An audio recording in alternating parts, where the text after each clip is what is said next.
Welcome to tonight's podcast with Ryan Sean O'Reilly, David Wilkinson, and Richard Mell.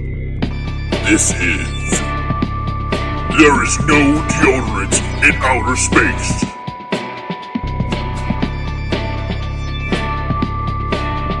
Now, let's begin.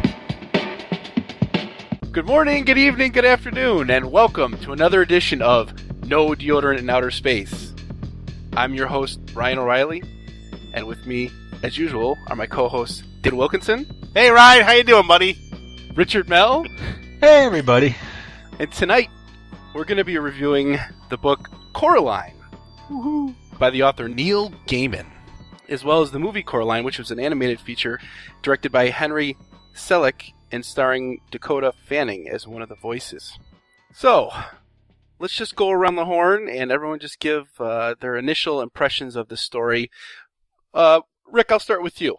Yes. Well, before I read the book, I read, the preface, as I always do, and sometimes I regret it because... Just the initial impression, or is it a... Or a monologue? Well, there wasn't even a preface to this thing. It was like a bunch of gloating quotes from other artists talking about how great this stuff is. And someone mentioned how this will replace the story of Alice in Wonderland. So I kept on thinking Alice in Wonderland while reading this thing and just never really kind of left my head, unfortunately. So I don't know. I guess it is kind of like Alice in Wonderland. I didn't particularly enjoy Alice in Wonderland, but yeah, it was a good story. Wilk, we'll go to you after all that. The story was really short, and that was too bad because I liked every single thing in it. Whoa. Wow. And I'll say that this was a deliciously dark fairy tale that was like a modern-day Alice in Wonderland, and I liked it for that. Well, not to get too... go do your thing. I got a few comparisons, but we'll do the format. Well, we can get to your comparisons in due time, my friend. Okay, yeah. No, I really like this. I mean, I wish it was longer. I really enjoyed the style, the process, and how he wrote this. It was good. And the author's actually interesting this week, and alive and contemporary. So why don't you and Rick ruin that for me, and I'll sit back and have a drink. Okay, Mr. Mell, as David Wilkinson starts his slow imbibing process, why don't you regale us with a tale of Neil Gaiman's biography? Okay, well, Neil Gaiman was a child prodigy. He began reading when he was the age of 4. A little bit about his family background. Is that really a prodigy? Age of 4? I feel like most people... Well, I think if you read profusely from the age of 4, I mean, that's prodigical. So, I think he's like half Jewish, half Methodist or something. His dad ran some kind of business. He was raised in England. He's a Scientologist. Who is? Ah, Neil. No. No, I think Gaiman I said wrong? he's not a Scient. He has his parents Yay! were Scientologists and his sisters were Scientologists, and her sisters are. But he's not? No, he doesn't have I think he doesn't have a faith, or he basically says that's what he grew up with. But Well, I remember reading his quote. He said, I don't know if there's a God. Chances are, it's 50-50, but I don't really care. Yeah. I think Scientologists pretty much believe the same thing he does. that does not sound like a Scientologist belief. Come on, that just sounds very agnostic. Like, yeah, how are you putting that on Scientology? Yeah, that sounds like a Scientologist. his family is.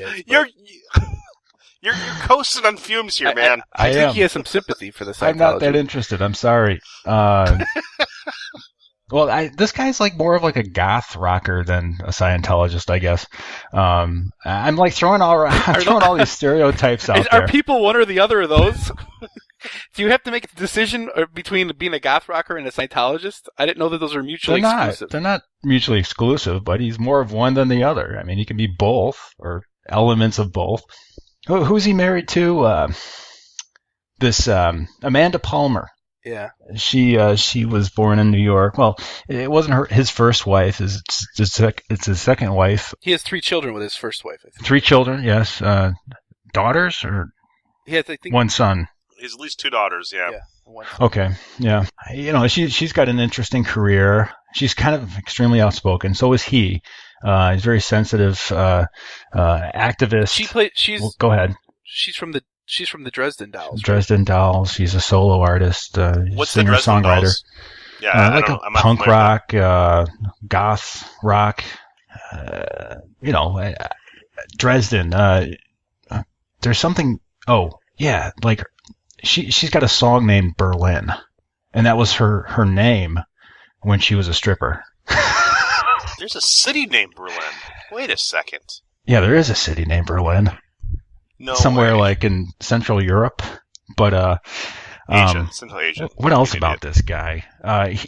Did you already say he's from England, but he lives here. He lives in Wisconsin. Yeah, he was raised in England. He's got a house in Wisconsin. He's got a house in Massachusetts. He's frequently out in L.A. I think most of his works are sold to various Hollywood producers for production and film. I guess his biggest work, his best-selling work, is American Gods, which I actually heard of before I got into all of this stuff. I've read that. But that sounds really interesting. Yeah. That story is about, from what I know, these mythological creatures being created from the common, pop culture that seems to bubble up ever so,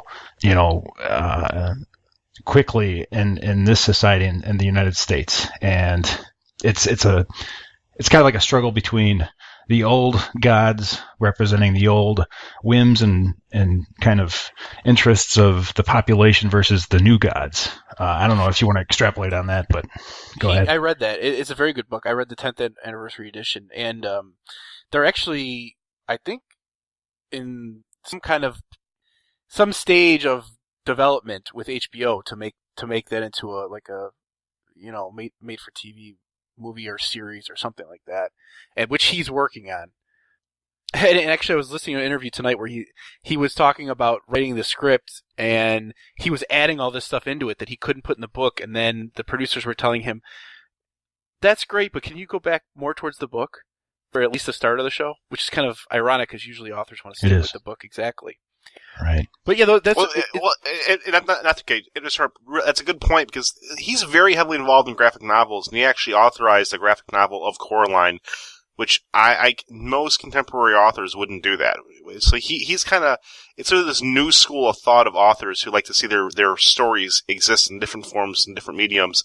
A great example for our listeners is The Walking Dead. The book The Walking Dead and the TV show The Walking Dead are alternate universes of an alternate universe. And Gaiman seems to have that same contemporary philosophy where it's okay to have different incarnations of his work exist in different formats. But go on. Let's not get too caught up in American Gods, but I read that book and it's really good. I remember reading that he wrote that just driving around the Midwest, and he wanted to write a story that took place in the Midwest. And he would take like these like kind of quiche touristy trap kind of places in the Midwest and turn them into like sacred places for these gods. Where is there a touristy trap in the Midwest? Well, just like, like Rock City or something like that, and just kind of like weird places that are, they're not, they're just kind of odd little hole in the wall, like Route 66 stops or something like that. Okay, sure. Stuff like that. And he built those into like sacred places for the gods in this world that he created. And he has some other books related to that, and he does sometimes have characters in multiple books. And they're not necessarily sequels. It's another thing he does. But Rick, go ahead with the bio. I think we're getting off track. This guy is very popular. He's beloved. He collaborated a little bit with Terry Pratchett, whom we've covered before. Did he? Yep. Okay. Yeah, they wrote Good Omens. I think Terry Pratchett's a little goth himself. I've never seen him wear anything else than black. I'm not getting the goth in this guy. I'm really not. I don't know. I mean, I don't know what's going. It just seems. I think we get into that one in the story, but let's just get a couple more points about Gaiman. What else can I think of? He's an environmentalist. What else? It just seems like a pretty good liberal. I don't know what else. He actually got his start. I don't know if it was not his start, but yeah. Okay, so he started in, I think, doing journalism. I think he wrote a biography for Duran Duran. Yeah. And a quote book as well. And I was listening to an interview the other day where he talked about, it was like a commencement speech, I think for Harvard. And he actually never went to, I'm not sure if he went to a university at all, but certainly not there. And he said one of the things, the advice is, or his life experience with being a freelance artist was that when he got his first couple of jobs, he just like completely made up his resume and just made up some magazines that sounded good and said, I've published all these places. I love this guy. And then he got hired, and he said now since he's been successful, he made a point to go and actually publish stuff in all the magazines that he used to say that he got published in. Huh. I honestly tell my clients a lot who are looking for jobs, like, just lie in your resume. I mean, if you get caught, hopefully you're doing a good enough job that you can make a lateral move. But I mean, no one ever has really checked up on my resume. I mean, I really feel like I should have embellished a lot more. Meryl Streep famously said in her Oscar acceptance speech, "Fake it till you make it." So another thing I think is big with Gaiman is comics. I think Wilk, you were alluding to this. Sandman. No, okay. I mean, again, I'm very goth. That's why I like Tori Amos. But I mean, who he's friends with. He is friends with, and I went to an estate sale about 6 years ago and I bought a box of comic books for like $5, and I have like probably 500, maybe 1,000 comic books I haven't read in my house right now from going to these kind of things and buying them. But I got like 30 Sandman comics there. And I read them, and I was like, wow, I never heard of this before. It's really pretty good. And then I guess it was a big thing in the comic book world. And I'm very focused on certain comics, not the world as a whole. But yeah, they're very thoughtful, very, I don't know, he's got this storytelling quality within him where almost anything he puts, kind of like Terry Pratchett, where almost anything he puts on paper kind of just explodes with his personality, I think. And if you don't like him, if you don't like his style, I can see you not liking it. I tend to like it. I like Terry Pratchett too. The story itself, I mean, if you're going to break it down, Coraline's kind of a nonsensical, incongruent story, but it works for me. And a lot of his comics are like that too. They're kind of in the ether. He did some work with Todd McFarlane of Spawn. Oh, they had a falling out. Big falling out, litigation, Seventh Court of Appeals, all that good stuff. You know, it's like, which I think Gaiman won, right? He created some characters, and McFarlane claimed that it was a work for hire, meaning that anything Gaiman created that McFarlane just owned outright. And Gaiman said, no, that's not the way it was. And Gaiman ended up prevailing, right, eventually? He did eventually, but it's kind of funny. Him, James Maynard, and Trent Reznor all had similar issues and similar copyright cases in a similar time period, and I like all those guys. And again, that's a complete non sequitur. But, yeah, what are we talking about? Well, the comics, I know that Gaiman was influenced by Alan Moore and his Swamp Thing comics. And Alan Moore is also the guy that did The Watchmen, I believe. Is he? Yeah, I think so. Honestly, I own The Watchmen. I've read The Watchmen. I don't recognize his name, and I could be a Philistine for saying that. I believe that's correct. Yeah. He's the one who did the graphic novels, The Watchmen. Yeah. So, was he the illustrator or was he the writer? He might have. I think they were his project. Okay, maybe I'm.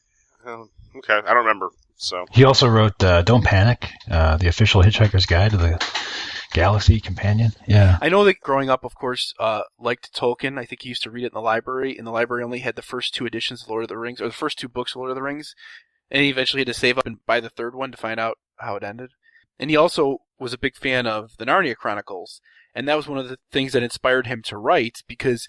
Wait a second, hold on. Is that another fucking lie? What? I mean, is he seriously that poor that he had to, save up for the 3rd book of the Lord of the Rings? Come on.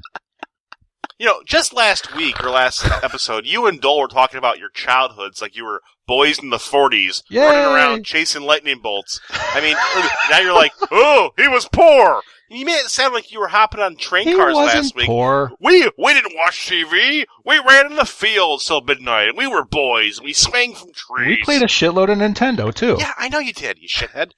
Okay. I'm just saying. Yeah, okay, he was not, but whatever. But okay, going back to the Lord of the Rings thing, I was getting ahead of myself. I got a huge Lord of the Rings vibe off this, and it goes back to one of my favorite parts of Lord of the Rings, and that's, Shelob. Am I saying that right, Ryan? Shelob, this giant spider. Yeah, I mean, again, when I got to the end of the story, I realized I thought this whole thing was sort of a tribute to one of the, again, peripheral points of Tolkien, which, I mean, we all like Tolkien for different reasons, maybe. I don't know if Rick likes it as much as Ryan does. I like it for different reasons. I like Tolkien in the same way that I like Catholics. not because of the actual content they're putting out, but because of the history that goes into it. The world they create, everything means something and has a backstory behind it. And Shelob the spider has this amazing backstory where the spider, it's a spider, if you've seen the movies, it doesn't make an appearance in the third movie, but it's in the second book. It's the one that that Gollum leads Frodo and Sam into to capture. Right. But the spider is like older than the world. It's this ancient evil. And there's a few creatures. Few creatures. Well, and I forget. The Balrog is one too, and it really even Sauron isn't even the oldest. I mean, he's Tom Bombadil. Well, Tom Bombadil, yeah. Well, he's beyond. He's like, well. Anyways, the Cosmic Song, Ryan. We could do a whole episode about that too. But that being said, here there's a paragraph. It's only one paragraph, and it's in the third act of Coraline, where she's crawling back through the tunnel, and there's another passageway in the tunnel where it says it goes somewhere even older and more ancient. And I just get this impression where it was almost like an allusion to Tolkien and Shelob, and because really the whole story is like an allegory to a spider and a fly. I mean, there's a lot of that in the story where she's very spider-like in appearance, where she's literally eating bugs and creating a world, and all that kind of stuff. But I really, let's we can get into that more when we get to the book. But I just wanted to kind of wrap up the bio here. Like I was alluding to, he's a big fan of Narnia, and it was one of the things that inspired him to go into writing because he liked C.S. Lewis's style, where C.S. Lewis would go into these parentheticals, where he would, as the author would directly talk to the reader and make like an aside comment, and Gaiman thought that was just really fun, and it seemed like it would be fun to be an author. British people have a different sense of fun than you and I, but yes, that is quite fun. No I doubt. enjoy it. That'd be fun if I talked to the reader. That'd be a bit of fun. He also I think wrote this, or at least co-wrote the screenplay for Beowulf, that modern rendition by Zemeckis. Well, frankly, that's kind of a cop-out. I mean, it was written like 1,000 years ago, so fuck that. The screenplay.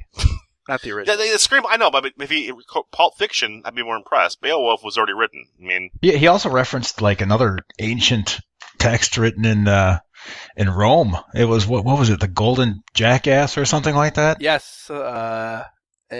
Another source of his inspiration. I like this guy too because he wrote this book like over 8 years, like on train rides and shit like that. It was for one daughter. The daughter got too old, so I wrote it for the younger daughter. I can relate to that. I've been working on some short stories and novels for the last 10 years, and they're all going nowhere fast. But I mean, I like that I can relate to him like starting something and doing it progressively over the years, and you can kind of sense that when you read the book. It started off as a misspelling. He accidentally wrote Coraline instead of Caroline. Did not know that. That's interesting. Yeah. And he was told he was supposed to cherish his misspellings as a writer, so he really thought about that, and he's like, okay, I think I'll keep that. Yeah, interesting. I think the last thing is that he was very accessible. He was one of the first people to start a blog, or one of the early blogging people. Since 2001, he's at a blog, and he's very prolific on Twitter. So that's kind of like a new thing for successful people to be that accessible to members of the public. Doesn't seem new. He likes that because he said that writing can be very lonely, and he can just turn to Twitter and put some things out there and get feedback from the world. How many followers does he have? I'm gonna call bullshit. You know what's lonely? Being lonely. You can be lonely anywhere. You can be lonely in a... Yeah, you can be lonely like in the middle of a party for your birthday, man. No, I'm just saying the lonely quote's a bit... Yeah. I mean, again, he's a bit self-indulgent in his metaphors, I think, at some point. But whatever. He seems like a very earnest, genuine person. Earnest. Well, you know me. Myself and earnest people, it's like oil and water. Me and earnest people. Or earnest people and I. Oil and water! Okay, anyone else have anything to add about his biography? We think we kind of went a little bit all over the place, but... Yeah, I think his career is kind of all over the place. Oh, I mean... To be real, not to step on Rick's... I don't care. ...toes here, but he's not a Scientologist. I just did a quick check. There's like... No, he's not. His dad was a huge Scientologist. Yeah. His dad was, yeah. He's adamantly not a Scientologist. Well, I'm sure he was influenced by Scientology. Well, I mean, aren't we all influenced by Grease? By Grease? John Travolta? I don't know. Go on. All right. Oh, yeah. I guess. I don't know. It's part of the zeitgeist. Well, there we go. Yes, it is. That it is, my friend. All right. So I think that concludes our bio, or whatever that was that we just talked about. Oh, God, who knows? So let's move into the book.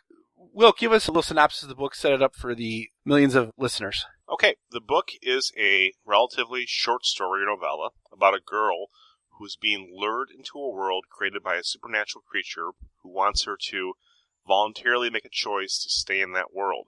And she manipulates her and the environment to tempt her to stay in that world, but the main character does not want to and tries to escape, only to find herself in great peril in the real world. Is that accurate? It felt not accurate. Is she in great peril in the real world? Well, okay. She goes into the real world and kidnaps her parents. I mean, that's kind of a big FU. I mean, she's a preteen girl. Coraline, before it all happened, I mean, she was, though. I mean, from my perspective, she was, because she was ignored. My perspective on this book, too, is that it reminded me of It, the Stephen King book, where it doesn't really, it establishes rules just to break them. Where she enters the world, and you think, well, she leaves voluntarily, it's her choice, but once she leaves that world, the witch creature goes back into her world and kidnaps her parents.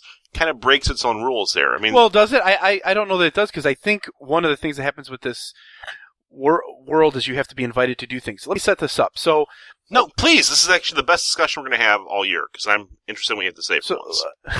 Let's see how long that lasts.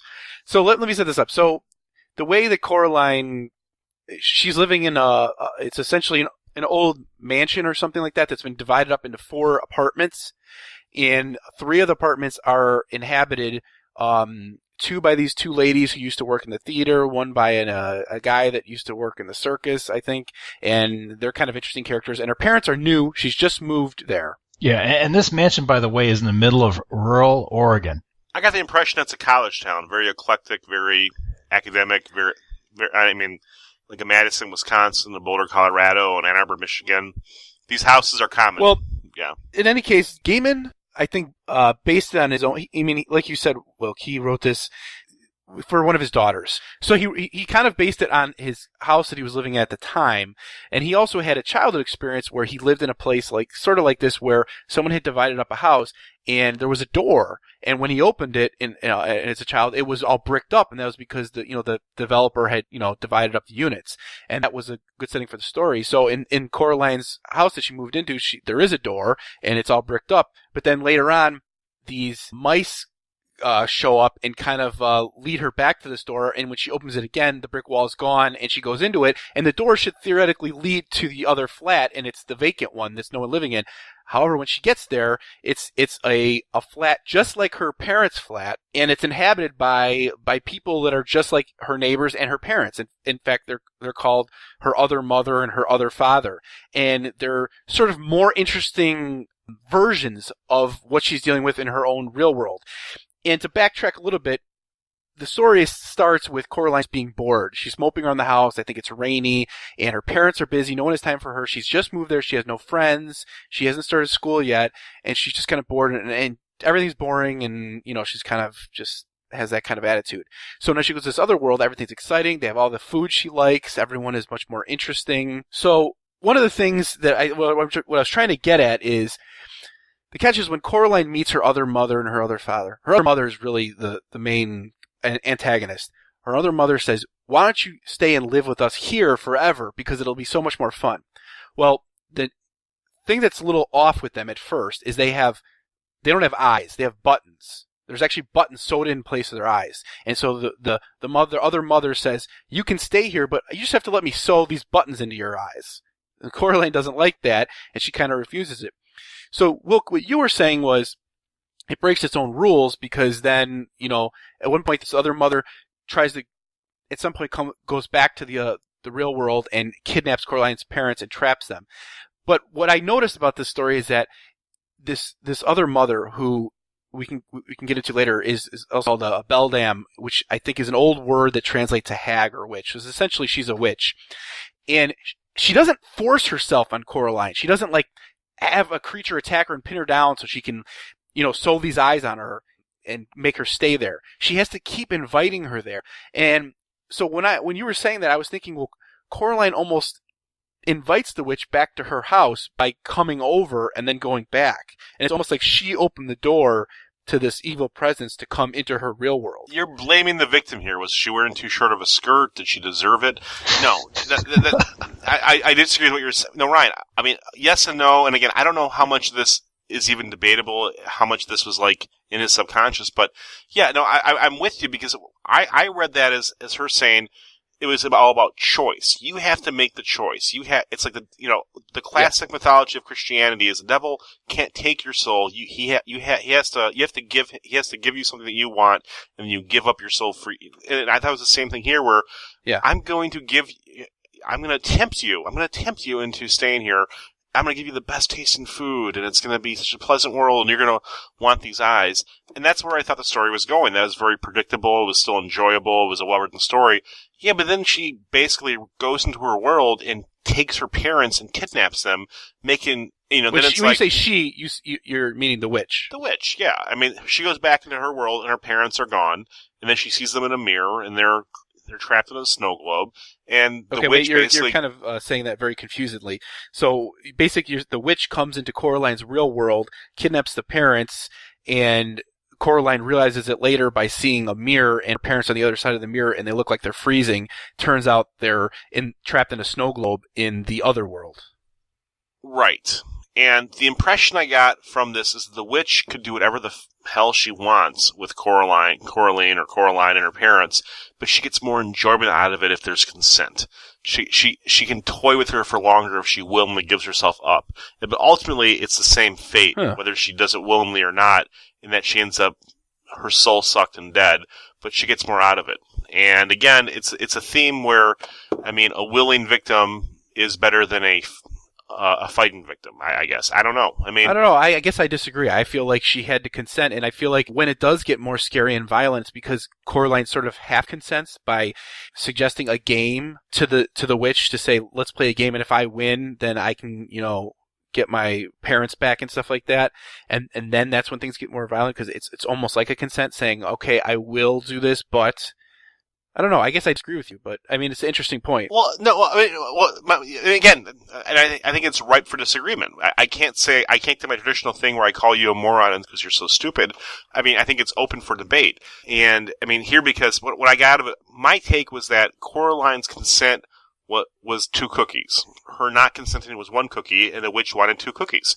She would get more out of her if she willingly gave herself up. No, I'm serious. Like harvesting her soul, her energy. If Coraline entered the window willingly, there was more karma for the witch to eat, I guess. And because I think at any time she could have just said, "Fuck this," cut her throat, and feasted upon her insides, and that would have been that. Okay. So, I mean, I think once Coraline entered the world, she signed her own death warrant, and she didn't defeat the witch in the end. She just temporarily delayed her. I mean, the witch is not dead. The witch is not done. I mean, it's essentially it's a demon. It's an immortal creature. It's it. Yeah. I mean, this guy has clearly read the book. Well, yes. Another thing I thought was interesting is these allusions to souls and stuff. Especially you consider Gaiman. Maybe he's agnostic and he has that kind of background. But the eyes in the other world are sewed on buttons, right? And the eyes is traditionally in some mythology seen as a gateway to the soul. And that's what's missing in this witch. What does she want? Well, it turns out that at some point the witch just tries to punish Coraline and sticks her through this mirror. And when she's in this kind of weird otherworldly kind of thing behind this mirror, she encounters 3 other like ghost children who had previously dealt with the witch, and now they're trapped. And the witch, I guess, essentially has. We find out what the point of the witch is the witch wants to use up their lives for her own purpose, whatever that is. And these children, the witch used their life. These children are very, very old from old times. And one of them, I think, is actually a ferret because she has wings later. And they ask Coraline for her help to get their souls back so they can move on to to where they need to go. But there's these kind of allusions to souls and things like that. And I don't know. Rick, what did you think about all that? Yeah, I kind of, I use the Alice in Wonderland gimmick here. This is about drugs. This is about boredom. Boredom leads to drugs and fantasy, and trying to live in a fantasy, which ends up sort of convoluting your life and making it more complex than it needs to be. And then before you know it, you're trying to come out of it straight and get away from that, and it's tough, and you're losing your soul. So where do you see the drugs in this? Escape from reality. It's plain that you mean because this is a fantasy story, it's an escape from reality? No, it's just the fact that it's so out of this world, surreal, and how it was at first pleasing to all of the senses, and it enticed Coraline to come back and explore it some more. It I don't know, with me it just sort of like hit that chord, and that's kind of like what it symbolizes. Well, so what did you think was the point of the ghost children, or did you think there was a point to them? Well, the ghost children were kind of addicts who overdosed and gave their souls permanently to this drug-dealing witch. I don't get that at all, but hey, it's fine. No, I don't want to mock you. I think the book is open for interpretation. I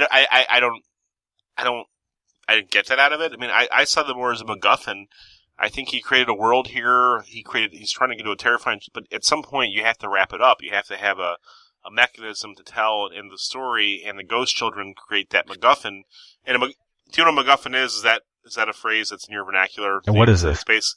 A MacGuffin is a device used in cinema or a play or a book that could be anything, the MacGuffin, to move the story along. Like in Raiders of the Lost Ark, the Ark is the MacGuffin. A plot device. I mean, it could be anything, but that's what they're going after. But Will, against that point, what's interesting is you don't need ghost children, right? The parents are kidnapped. So why have the ghost children if... Well, no, I disagree. The ghost children actually provided a predicate. And again, the ghost children showed a design. They were from different generations. They went back hundreds of years. They gave Coraline a warning. They said, don't trust her. She will feed on you. She will do this. She did this to us, and we're trapped here because she has our souls. She wants your soul. And it kind of set up, again, it was a predicate for Coraline to lay a challenge for her to find their souls, free them, and move the story along. Again, I mean, they served a purpose, I think. One of the purposes could be fleshing out the witch's background. Yeah. Exactly. Yeah. I mean, and frankly, it doesn't seem like the kind of thing that you have to question why they were there. I mean, it seemed very obvious why they were there. They were there to move the story along and give a background to the witch, and it is ultimately a children's story to be told to children and enjoyed by adults in telling it. Very similar to The Hobbit. I mean, it's got darker themes there, and you can think different things, but the ghost children were, I mean, they were an important, if not crucial, part of the story, in my opinion. Okay. Yeah, but The Hobbit was... That adventure was grueling, and it took a lot out of the dwarfs and Bilbo and Frodo and all that. But didn't you find this grueling though? Can you imagine what's more terrifying? It became grueling. It became grueling because Coraline started to get freaked out by the buttons. No, losing her parents. I mean, that's the grueling and she part. Can't go, and no one will help her. She makes a call, but she hated her parents. No. She didn't hate her parents. No, she didn't hate her. No, that's the whole point. She doesn't hate her parents. I mean, the whole thing is like that to me was a terrifying part. It's like, can you imagine one of your children or anyone's child being left alone in a house and the parents are gone? That's terrifying, both from a child and an adult. She virtually was left alone, Wilk. She was virtually left alone. Her parents ignored her. Her parents didn't cook her the food that she wanted to eat. Oh, come on! I mean, what kid? That's like, what kid doesn't I feel grow like you're doing a Holden Caulfield thing here. You're reading this as if you were a 10-year-old child. The whole point of that is to illustrate to the 10-year-old child that, yeah, when your parents kind of ignore you and you're kind of annoyed with them, it could be a hell of a lot worse. They could be trapped in a snow globe. They're not trying to paint a metaphor that your parents kind of ignoring you to do work is as bad as them abandoning you. That's the whole point of the story, is that, no, her parents were not parents. They absolutely ignored her through the story. I feel like you're missing... Hold on. What about the story where about the dad saving her from all those bees? The wasps, yeah. So, her parents had to work. That's all that was. And I mean, it's like a typical child growing up. It's just... You're bored. You get bored a lot, and adults have to do what they have to do and provide for you. It's like Catcher in the Rye, told from Holden Caulfield's point of view. When you're 15, you read it like, man, everyone's a phony. Adults are the worst. The world sucks. And then you read it 10 years later. You're like, this guy is a complete dickhead. Oh my God. Get Holden Caulfield. You are terrible. It's like or Ferris Bueller's Day Off. No, but there's a lot of truth in that. That's why Holden Caulfield resonates with a lot of grown-ups. I mean, a lot of dysfunctional grown-ups. No, it really doesn't. I mean, a lot of grown-ups don't. All grown-ups don't believe that they should be working all of the time and ignoring their children. That's kind of like a product of they're not ignoring their children. Of slave labor and capitalism, and that's what we're all in right now. There's no turning away from that. I suppose. But I mean, I think to me this is like a normal like kid growing up where you're walking around and you're bored. She's she doesn't have any friends yet because she hasn't even started school yet. She's probably nervous about going to school. Her mom takes her to go shopping. She wants to get these gloves that'll make her feel better for school, but her mom won't get them for her. She kind of learns an important lesson. She goes to this other world where supposedly she can get whatever she wants, and everything's so much more brighter and more interesting. And by the end of the story, she says what she's learned is that, people don't really just want whatever they want. It doesn't make it worth it then. It is good to work for things and earn things and not just get whatever you want with at any time you want. And Coraline kind of learns that in the end. Wanted nothing in life but to be legit. So another interesting aspect is the power of the beldam is the beldam can create things and creates this whole world and like a spider web, designed to lure her into it. That's the whole idea. I mean, it's a spider analogy. I mean, and again, I guess I'm taking kind of offense at. I really don't think we're supposed to get the story that her parents were bad people. I didn't get that at all. Yeah. No, I think. Well, that's not what That's what you said. That's not what the story conveys, though, because Then how did you get She comes back, she tries to save her parents, because Neil Gaiman, he's the father of a few daughters. He's trying to explain to his daughters, he wrote this story for his daughter, okay? Yeah. And I think it was just to kind of let her know that, yeah, life sucks. I don't have any damn time for you. I'm too busy with my own career. He wrote a book for he used his time to write a book for his daughter. So he does. I mean, to also further his career, though. I don't think so. Fuck, man. I mean, Rick, so. About the Wizard of Oz, Dorothy was ignored too. I mean, like, there's all these stories. She wasn't. Adults have to work at some point. They have to do chores, and kids. I mean, remember last week you Dole and Ryan were like, we were boys. We were running through the fields. There's such a thing called life balance. Nobody really follows it here in the States, though. Hold on, one at a time. Rick, go ahead. There is such a thing as a life balance, okay? Work-life balance. Mm-hmm. Unfortunately, in today's society, that is not exercised. Adults, they work long hours. They come home just for just enough time to put their kids to bed, and then they leave the home before their kids wake up. All right? And that's reality, and it sucks. That is a very generic statement based on nothing. Based on nothing? Okay. How is that nothing? Wilk, do you want to say something? I'm saying. I mean, like it feels good and it sounds profound to say that, but it's not based on any fact or evidence or maybe anything besides your own immediate experience. I mean, do you feel your life is like that? My life and pretty much everyone I work with. Okay. I mean, I don't get well, whatever. I mean, like, to each their own, but I have 3 kids. I drop my kids off at school every day. I mean, I understand what you're saying, Rick, is that parents sometimes are busy, they don't have time for their kids, and that's tough. But I don't think that's the point of this story. No, I mean, I was cut off, but I mean, I didn't finish. Finish. I'm sorry. Yeah. Neil's trying to tell his daughter that, she needs to kind of honor her mother and father, okay? And she did it in the book. Despite her being ignored, she did it anyway. And that's kind of like the moral of the story, I think. She was enticed by this fantasy land that she found, but she thought better of it eventually, and she came around to save her parents, who somehow got captured by this being in her subconsciousness. Perhaps. I don't know if it was in her subconsciousness, but... Well, I clearly think it's not, and that's a good point to bring up, because I think... I was thinking this. At some point, Coraline arguably defeats the witch, the beldam, by tricking her, because, as Wilk said, the other ghost children, the witch is not going to play fair fair with her. So she tricks her, and she runs back to her other world and sort of locks the witch out. But she doesn't completely, because the witch's hand gets chopped off and ends up in Coraline's world and causes more havoc. It's almost like an epilogue, but not really, because it goes on. And I kind of thought the point of that was, and then Coraline has to further defeat the witch, and get rid of the hand.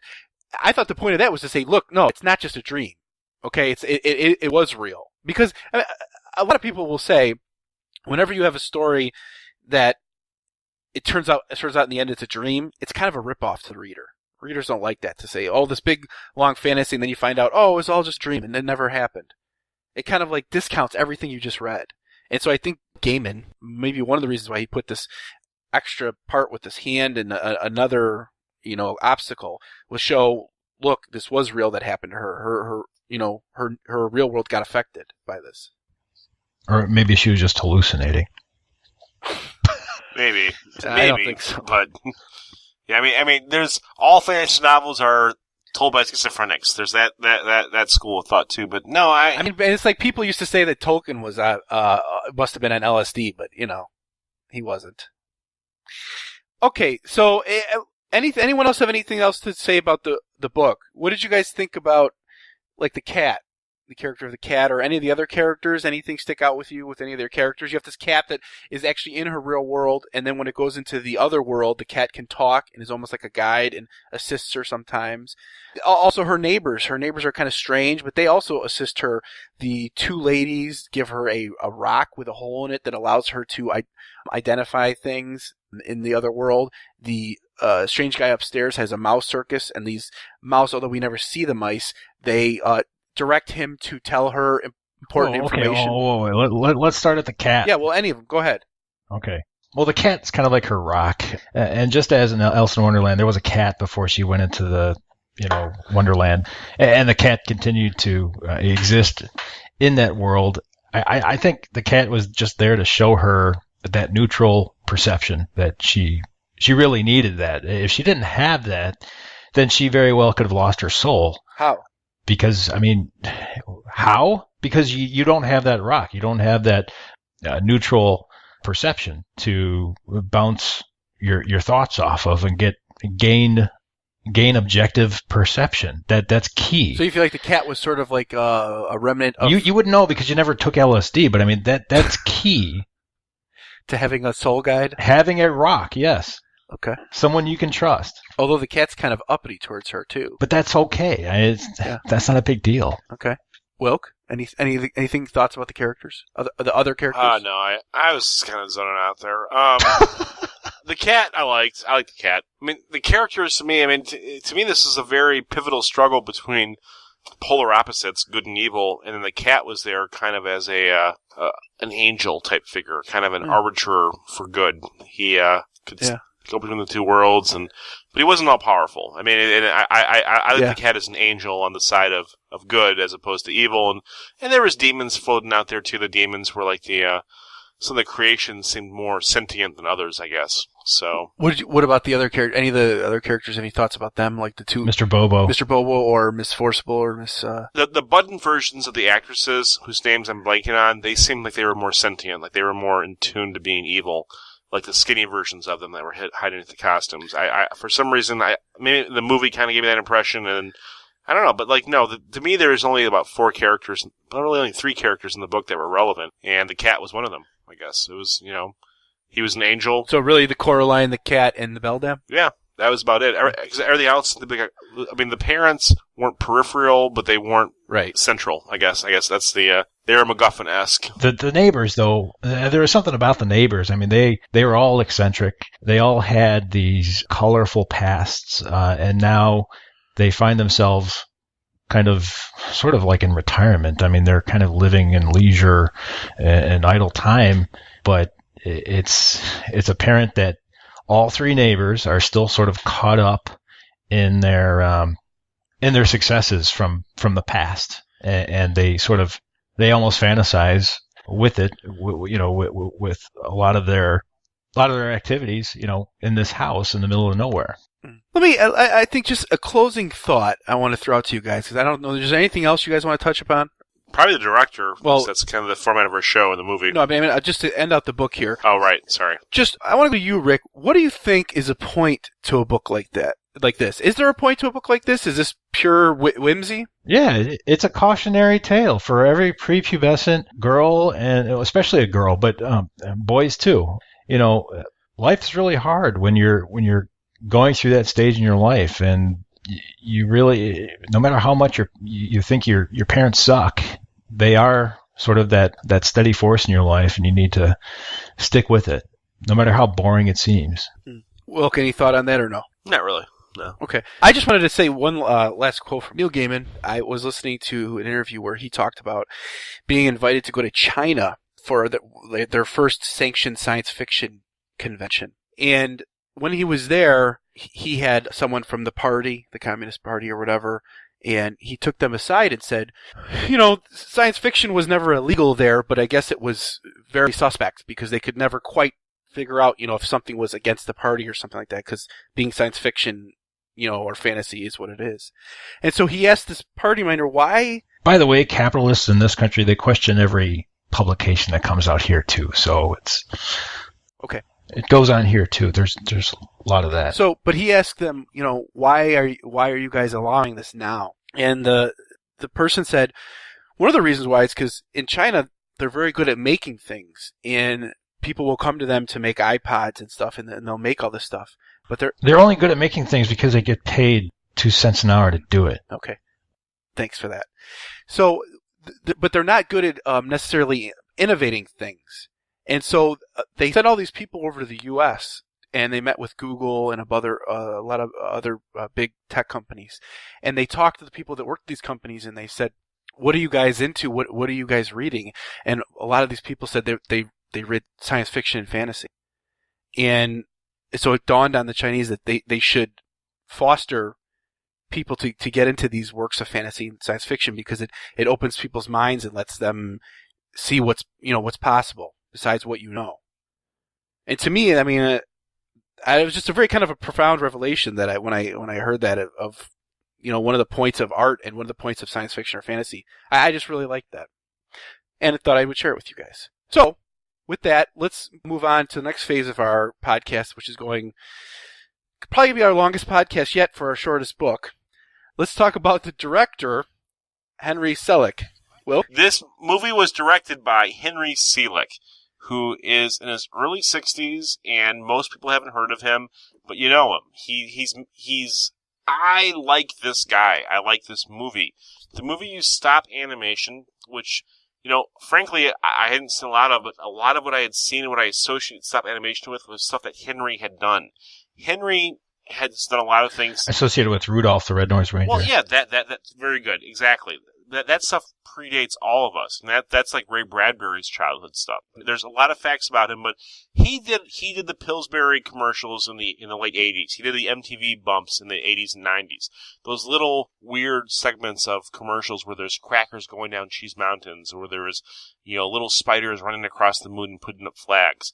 He did this, and he was just a lifelong drawer. I mean, I went to school with kids like this. I'm friends with guys that just draw and doodle, and he's one of those guys that followed his passion and became an animator at Walt Disney in his early 20s. He went to Caltech in California, and he met Tim Burton, who was also working there at the time. He worked on Pete's Dragon, which I remember really liking when I was a kid. Okay, well, good. You've read some things about him, and I want you to fill in all the facts when I'm talking about the various things he's worked on. Now that you've thrown off my train of thought, it's going to be harder for me to get back to it, but I'm going to try. Anywho, it's not too hard. He hasn't made a whole lot of big movies, but he's done a whole lot of little things. And the impression I get from him overall is he's a person who's approaching retirement. He's done 4 or 5 big movies, but he's lived his dream. He's lived his life, and the animation behind Coraline, it's unique to him. It's not something that you can find anyone to do.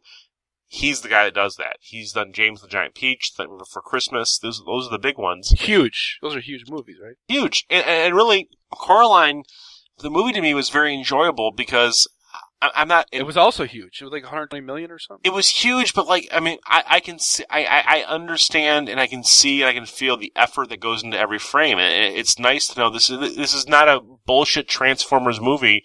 You got two people here that have a vision, and no, but it's just, I mean, it's a passionate work by somebody who really, this is what they do. Do you have any idea how long something like that took to do? It took him 7 years. Okay. Gaiman, I think, told his publisher or told his agent, his film agent, there's only two people I'd want to do this, and one of them was Tim Burton, and the other one was this guy, Henry Selick. And Selick found out about it and got back to Gaiman. Yes, I'm interested. I think he said it took 7 years from that point till it was done, but I think it was like 3.5 years of animation. Wow. Yeah. But they had, I mean, it was a huge production. They rented like a 50-foot warehouse out or something to do this. They started off small with just a few, sets, but then at some point they might have had like 30 different sets going at once. I mean, stop motion animation is a lot of work. A lot of work. Even with a big budget. So he did those movies. He was, growing up, one of the people that he liked was Ray Harryhausen, who we brought up in the last episode on the Ray Bradbury one, who did the Seventh Voyage of Sinbad and all that. So that he was a big fan of that growing up. And I listened to an interview by Selick where he was talking about working on Coraline, and I think Gaiman originally worked on it with him. And Selick said he turned in the script to Gaiman, and then he kind of realized it was too close to the book, and Gaiman actually said, okay, I need to stop. You need to just take this and make it yours. It's impressive. And Selick said that was the best thing that ever happened. He took it, he made his own little changes, and then he brought it back for some just some notes from Gaiman, which he said were spot on. But that's the interesting thing about Gaiman, to have that kind of hands-off approach. I mean, most authors, I think, would want to be really in control and make things as close as they can to the book. And Selick said he had the same experience working with Tim Burton when he was doing, I think it was it Nightmare Before Christmas? Burton, I think, took a hands-off approach with that. I mean, and Ryan, give this guy some credit. I mean, if you're Tim Burton or you're Gaiman, who are both arguably the top of their particular fields, this guy, I mean, no one can do what he does. It is so hard and so intricate. It's like, for example, when we had a close friend of yours and a casual acquaintance of mine do the music for our show, Dole, I was like so blown away by how he effortlessly made a good theme music for the show. But frankly, I mean, who else would we go to? I mean, he's in our little world. Yeah. He's probably the most skilled musician that I know. Yeah. That could do that effortlessly. Yeah. I mean, I'd like to think if you needed an insulting limerick or you need me to say something horrible about somebody in your life, you'd come to me, and I could do it effortlessly. I could say something really just crippling about somebody close to you or in your life that should never be said. I could articulate a phrase that would crush them. You certainly could, Mr. Wilkinson. But I'm saying, but this is the guy. I mean, like, I could understand why an artist or a writer would say, you know what, I trust you, do your thing with it, and run with it. It'd be like if, Scorsese wanted to make a movie about your life, be like, yeah, okay, you've done good work. Just, embellish here, put more coke here, more hookers there, and have fun, But yeah, I mean, that's, it's not like it's Brett Ratner or, like that. I mean, yeah, this guy's got a unique skill set that no one else has. Yeah, it was very well executed. All right, then let's go to you, Rick, and just give us a quick summary of this movie and basically in how it was different than the book. The movie was faithful to the book. One of the bigger differences was that the movie included another character, which was this boy who seemed like another lonely soul out there, and he was just trying to make a friend. And Wyborn. Yeah, Wyborn. He's the son of their landlord, I think, right? Yeah, and I guess he was named Wyborn because their parents couldn't understand why they born another child, I guess. Another abused kid out there. Abused? What? To be named Wyborn? Like, come on. That was the whole message there. Did you catch that? Did you catch that, Ryan? Did you catch that? Come on. Okay, no? On. God damn, Rick! You're like, I think when you're ignored as a kid, you're abused, man. The leader. You're like a modern day Peter Pan with an engineering degree. It's like these lost boys, their parents. I'll take you in. You know what? Children in the post-industrial age are often lost, man. They don't know their parents. Their parents are working zombies. Well, Wyborn doesn't even have parents, right? His grandma's raising him. Wyborn. Anyway, Wyborn's got this thing in common with Coraline, but Coraline, she completely rejects him, and he's a weirdo. Well, I mean, she is too. Too bad. Yeah, but the way he introduces himself is by almost like running her over with a dirt bike or something, right? Well, I think he's genuine, creative, original. Oh my God! You are a 12-year-old boy. Okay, thank you. I'd rather be that than a zombie. Sorry. So are those the only options? I feel like that's well, it is kind of extreme. But you're like taking this. You're like one of the Lost Boys. It's like if you're not smoking a cigar and playing pool, you're not living life to the fullest. These parents are lame. They can just do chores. No, I just think that the parents should find more time for their kids. Fine. Okay. Well, so go on with the differences. Go ahead. So I didn't really understand why she totally rejected this guy. He was kind of weird, but I mean, he was the only other thing going on in her little world. But yeah, I mean, that was pretty much what I had in mind. There are other little differences in the movie from the book. Not anything that I can really, nothing really stuck out with me. Well, if I can just be so bold here, I have an 11-year-old daughter, and the way that she acts from a boy that I know that she might have a crush on or think is cute is very similar to how Coraline treats Wyborn. It's a standoffish approach because it's almost a biological thing where if she does like a boy or think he's nice, she's going to treat him a little bit crappier. She's going to be like a little bit weirder around him. And again, I could do a soliloquy about how many horribly awkward things I've done with a woman over the years that I've liked that have been counterintuitive to my goal. But I mean, I looked at her reaction to him as not as being hostile, but as being kind of sweet and endearing. It reminded me of of my own daughter and just the way that she acts. I mean, like she's had crushes when she's like 7 on people, like, yeah, this guy, whatever. But like when she's around them, she acts like there's a laser beam where she can't look at them. And if they say anything, she scoffs and it's annoying. I'm like, right. It's kind of. I mean, I thought it felt kind of genuine, to be honest. It didn't seem like she. Well, I disagree. It's not genuine because she is kind of acting like she's supposed to be acting with a boy. She's not really indulging with his interests. She's putting this veil, in front of her and distancing herself artificially. Just because she's a girl and that's the way that's what's expected of her. That's what Dad expects of her. Dad? And what does a dad expect that? Is it? I just feel like it's art imitating life here, man. Dad is the ultimate blocker for his daughter. Whoa! Okay, all right, okay, all right. What the fuck? Any other thoughts about the movie? Did you guys like it or no? Wilk, did you like the movie? The movie was more geared towards kids. It cut out certain horrific elements of the story, or at least how I envisioned them.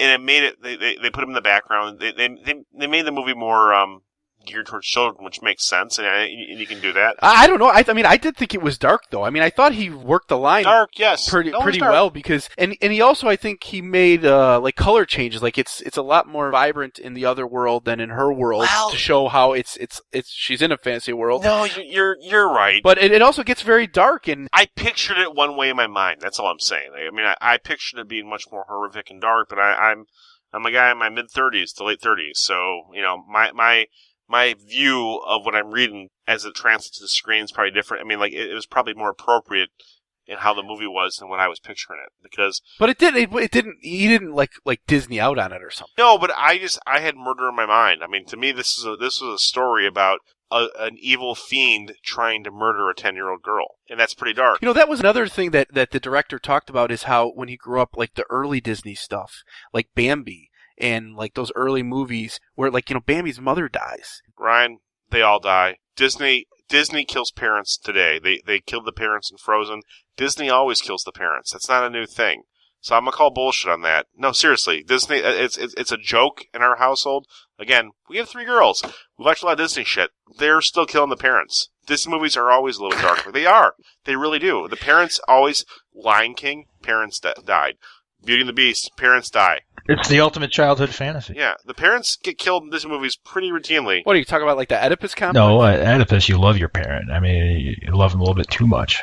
But in the post-industrial age, I mean, parents are too busy. They ignore you. You hate them. When was the industrial? Sorry, you said that 15 freaking times. Yeah. All right, I'm going to end things here, gentlemen. Why? Any closing remarks? Any closing remarks, Wilk? Final thoughts on the book and movie? You recommend them? Don't recommend them? Love it? I recommend the book. Yeah, the book's a quick read. You'll pick it up, you'll read it, you'll like it, it'll be done. The movie's art. It's a work of art. You should watch it. It's good. Okay, Rick. I guess it left an impression on me. I'm kind of indifferent. I'm not really into the just the over-the-top surrealism. There's tons of meaning in it, but I'm not about to start opening up my, dictionary of metaphors to fucking look up what fucking buttons mean and shit. Okay, it's rich. The movie was a ton of eye candy. I appreciate a message that's much more direct. So it wasn't really for me. Okay. I'll say Neil Gaiman is magical. Read him. This is a story for young adults. I think it's pretty original, yet it goes on common tropes and takes his own spin on it, like Alice in Wonderland. It's written for young adults. It fits the tone perfectly. Definitely check out the book, and the movie's great too. So, saying that, next month we will be reviewing The Children of Men by T.D. James, and the movie Children of Men that was directed by Alfonso Cuarón and stars Clive Owen. So, we invite everyone to subscribe to our podcast on iTunes. You can listen to us on TuneIn Radio, like our Facebook page, visit our website, and please write reviews. We appreciate that. Okay. With that, good night, everyone. Goodbye. Good night. Yay. Goodbye. For more information on this episode's subject matter, and to read our show notes and post your witty comments, visit us at nodeodorant.com. For more information on Ryan Sean O'Reilly and his various works of fiction, visit ryanseanoreilly.com. For more information on David Wilkinson or Richard Mell, view their profiles at goodreads.com. The theme music for this podcast was written and composed by John Doyle from the band I Decline.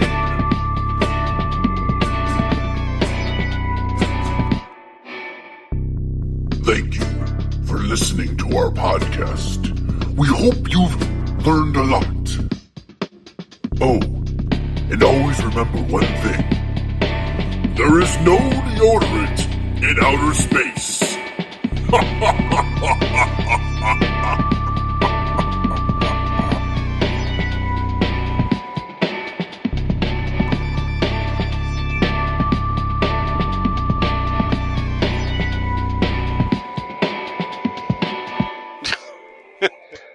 I won't.